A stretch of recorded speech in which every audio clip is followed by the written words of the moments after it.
Hello, lazy moms. Welcome back to the Lazy Mom TV, where you can always savor your lazier, and laziest mommy moments. Today, we are going to learn another type of automation, this time using Zapier. If you are an entrepreneur who has been working so hard to grow your business in whatever aspects and make it work for you so you can do the things you love, then Zapier is what you need. Now, what is Zapier? Zapier is an online automation tool that connects to your favorite apps such as Gmail, Slack, MailChimp, and many more. You can connect two or more apps to automate repetitive tasks without coding or relying on developers to build the integration. So how does this type of automation work? I will show you how.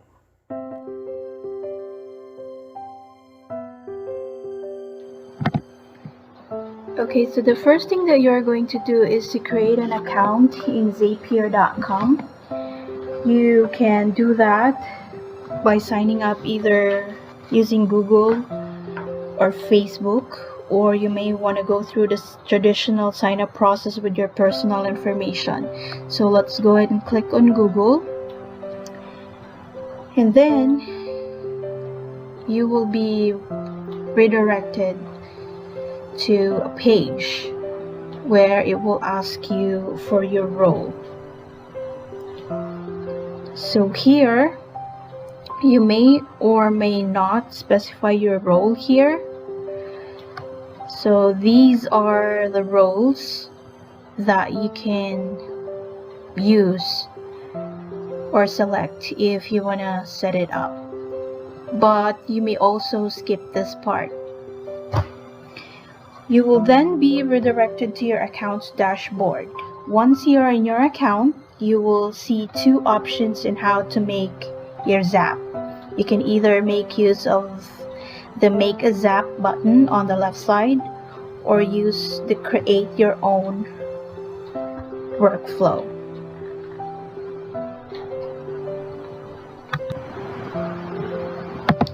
Okay, so let's use the Make a Zap button to create our Zap. So let's click on that, and it will present to you the flow of how it works.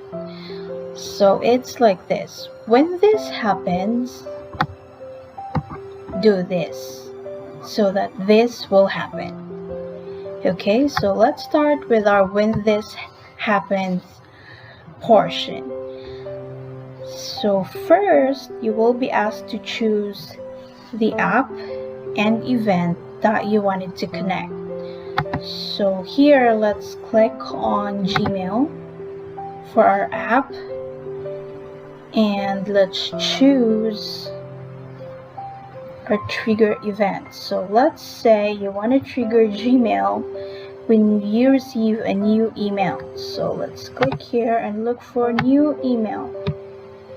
Here, these are actually the options that you can use, but since we wanted to trigger Gmail when we receive a new email, then let's go ahead and click on new email, and then you click on continue. It will ask you to choose the account that you want to send that trigger from. So let's say here you select your Gmail account, and then go ahead and click on continue. Then it will ask you to choose which mailbox you would like your your trigger to be from. So let's say, for example, you want it to be in your inbox. So just select that. Okay. These here are the list of mailboxes that you have in your Gmail. But then since we want it to come from our inbox, then let's go ahead and click that. Okay. Now, if you will not specify the label, the Zap will trigger on all emails, including drafts. So make sure you specify that. After setting up your label, click on Continue.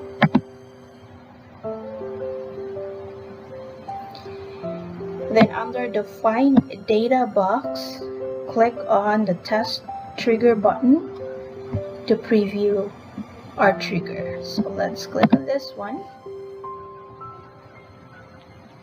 Now it will find your email account, and then at the bottom you will see the trigger format. So this is how the trigger format looks like. Okay, so just click on Continue. And it will ask you to set up the do this portion. So it's like this. When your Gmail gets an email, what do you want to happen? So now you will decide what will happen. So let's set up what we want to happen. Again, let's choose the app, then select an action event. So let's say we choose Google Sheets for our app, and then our action event on the drop down, let's say we want to create spreadsheet row.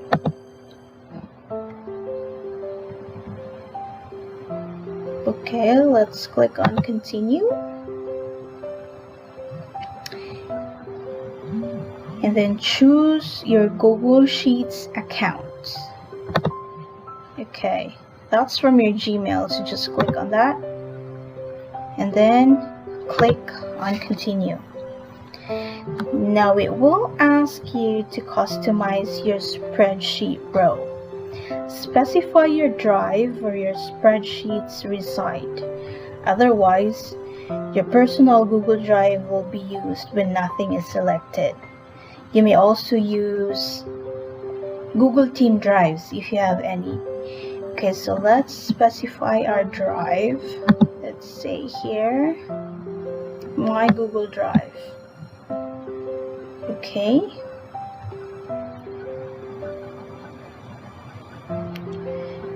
Now it will ask you to specify your spreadsheet. So select. We still have to create a spreadsheet for this one. So let's go to our Gmail account.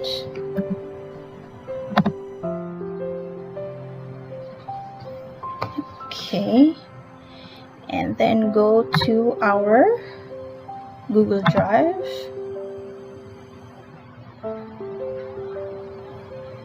And let's create a new Google spreadsheet.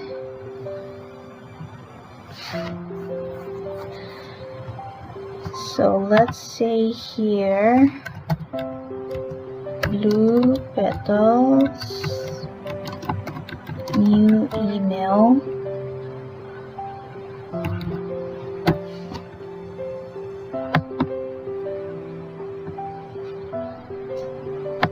Okay, let's see here. Then here, email contacts. And then here, we'll put email. Okay, so Let's close that. Then let's go back to our customization of the spreadsheet row. So under spreadsheet, let's select Blue Petals new email, the one that we created in our Google Drive. Okay, let's select that. And then under worksheets, you select email contacts. Okay. Again, under email,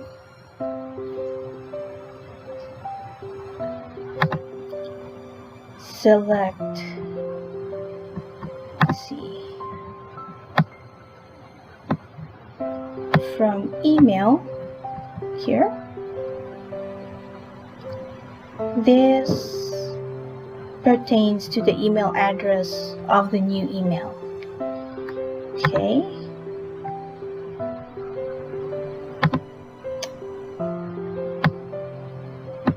Then let's click on continue, and then let's test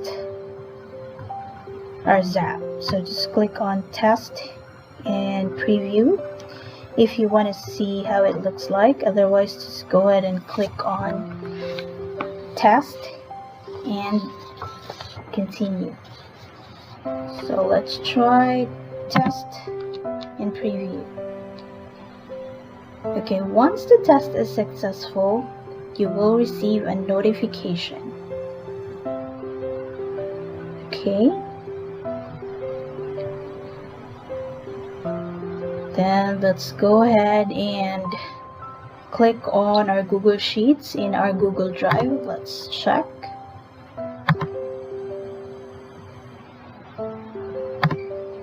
Oops. There. Let's see if we have there. So there's our test email.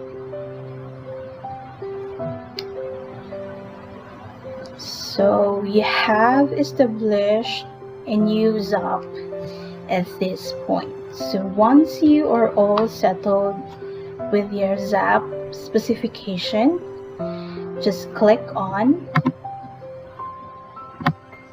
Done Editing, or you may turn on your Zap in this part. Okay,